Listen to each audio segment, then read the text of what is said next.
नागौर के चुनावी रण में ज्योति मिर्धा व हनुमान बेनीवाल एक दूसरे के आमने सामने हो और दोनों एक दूसरे को चैलेंज नहीं करे। भला ये कैसे हो सकता है?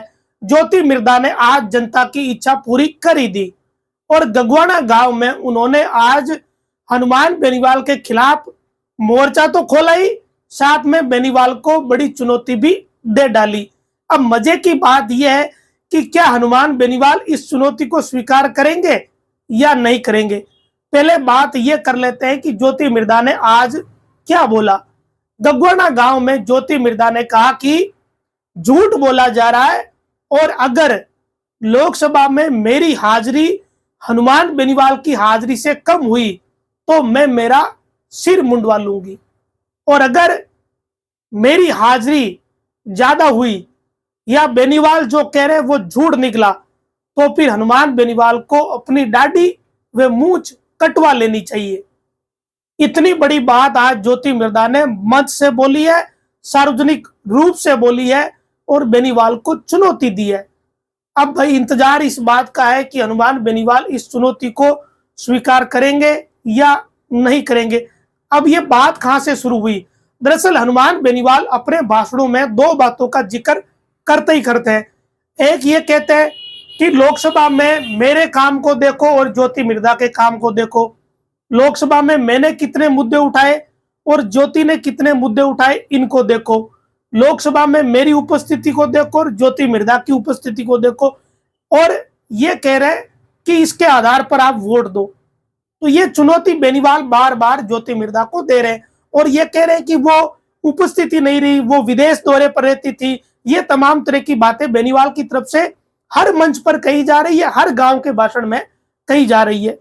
और ज्योति मिर्धा पहले ये कह चुकी है कि ये झूठ के जनरेटर हैं, बार बार झूठ बोल रहे हैं। लेकिन आज तो ज्योति मिर्धा ने चुनौती दे डाली, वो खुलकर मैदान में आ गई। और देखो बात बड़ी गंभीर है। भले ही ज्योति मिर्धा ने जिस लहजे में कहा वो एक अलग विषय है, लेकिन चुनौती देना भी अपने आप में बहुत बड़ी बात है। ज्योति ने तो ये कह दिया कि मैं मेरा सिर मुंडवा लूंगी और अगर ये झूठे निकले तो इनको अपनी दाढ़ी में मूंछ कटवा लेनी चाहिए।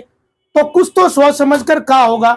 अब हनुमान बेनीवाल ज्योति मिर्धा की इस चुनौती को स्वीकार करेंगे या नहीं करेंगे, ये देखो बेनीवाल पर है। लेकिन नागौर में अगर किसी एक के सिर मुंडवाने की या दाढ़ी कटवाने की नौबत आई तो फिर भाई वो जिम्मेदारी किसके पास होगी, ये भी तो एक सवाल है।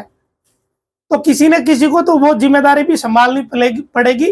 पहले किसी को तैयारी करनी पड़ेगी, कोई वीआईपी इनके लिए लाना पड़ेगा। क्या बोलते हैं, आजकल मशीनों से कटिंग दाढ़ी होती है, वो लानी पड़ेगी। तो तमाम तरह के इंतजाम करने पड़ते हैं। और अगर ज्योति मिर्धा ने कहा कि मैं सिर मुंडवा लूंगी तो उनको भी इंतजाम करना पड़ेगा। तो एक वीआईपी बार्बर की व्यवस्था भी इनके लिए करनी पड़ सकती है किसी एक के लिए। वैसे देखो भाषणों में चुनौती देने से कोई ना तो दाढ़ी मूंछ कटाता है ना कोई सिर मुंडवाता है। ये कहने की बातें होती है, इससे परसेप्शन बनता है, माहौल बनता है। और अगर बेनीवाल इसका ठीक जवाब नहीं दे पाए तो ज्योति मिर्धा भारी पड़ेगी। वैसे मुझे नहीं लगता कि बेनीवाल चूकेंगे, वो कोई ना कोई बात ले आएंगे बाजार में। और अब ये चुनाव पूरा मूंछ का चुनाव हो चुका है। गाँवों में कहते हैं ना कि मूंछ की बात हो गई, तो ये इन दोनों की हो गई मूंछ की बात। तो मूंछ किसको मुंडवानी पड़ेगी? तो असली बात यह है कि चुनाव का जो रिजल्ट होगा ना, उस दिन ये पता चलेगा कि किसकी बात रही और किसकी बात नहीं रही। वैसे नेता ये सारी बातें चुनाव में कहते रहते हैं, एक दूसरे को चैलेंज देते रहते हैं, लेकिन ज्योति मिर्धा ने थोड़ा अग्रेसिव होकर ही चैलेंज किया है। आमतौर पर पिछले 8-10 दिनों के अगर हम भाषण देखें तो ज्योति मिर्धा अपने काम की बात करती रही है। हाँ, एक खिंवसर में जरूर उन्होंने वो बयान दे दिया कि थली का क्षेत्र अफगानिस्तान तालिबान की तरह है। उसके अलावा ज्योति मिर्धा ने पानी, बिजली, इन्हीं मुद्दों पर अपने को रखा है। अपने दादा के काम गिने, बीजेपी की सरकार की बात करी, ये तमाम बातें वो कहती है। दूसरी तरफ बेनीवाल वो दोनों के सांसद कार्यकाल का जिक्र करते हैं कि मेरा काम ठीक लगे तो मुझे वोट दो और नहीं तो देख लो आप। वैसे वो कहते हैं कि मैंने ही ठीक किया सब कुछ और मेरे आने के बाद ही सुधार हुआ। ये बेनीवाल हर भाषण में कहते ही है, कोई नई बात नहीं है।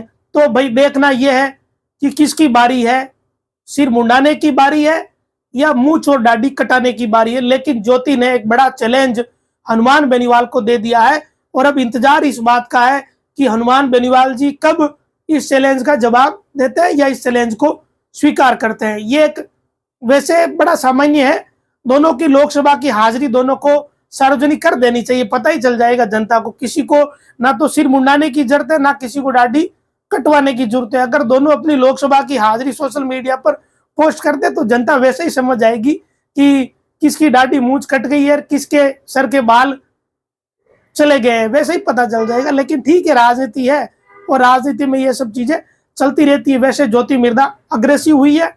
मैं कह ही रहा था कि अगर मोदी का दौरा हुआ या फिर बीजेपी अचानक आक्रामक होगी, और वो चीज अब दिखने लगी। पीएम मोदी ने जैसे ही ज्योति मिर्धा को छोटी बहन कहा है ना, तो बहन जोश में आ गई, क्योंकि भाई पीएम मोदी है भाई, तो बात नाम बड़ा है ना, और नाम बड़ा है तो बड़ा ही होता है, तो जोश तो आना ही था। और जैसे ही प्रधानमंत्री ने ज्योति मिर्धा को छोटी बहन कहा, तो आज ज्योति मिर्धा ने एकदम जोश के साथ बेनीवाल को चुनौती टेक दी है। अब इंतजार इस बात का है कि बेनीवाल पलटवार क्या करते हैं।